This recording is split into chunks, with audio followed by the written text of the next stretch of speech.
Hey there, this is Richa from myfoodstory.com and today we're making Mexican rice in an instant pot. So turn on your instant pot to the saute mode and add some oil to it.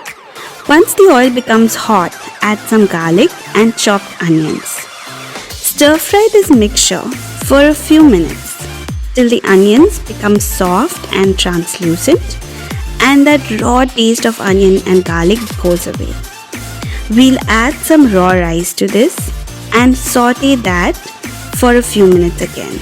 Now what this does is that brings out the nutty flavor of the rice, and it also makes sure that when you cook the rice in an instant pot, the rice doesn't become very soft, mushy or sticky.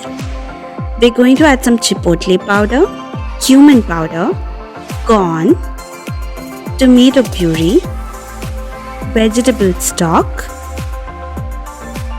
and some salt. Mix this well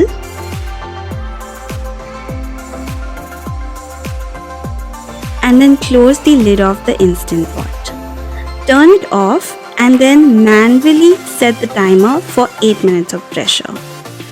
Once the rice is cooked and your timer goes off, let the rice sit in the pot for at least 10 minutes and then gently stir in some sliced bell peppers.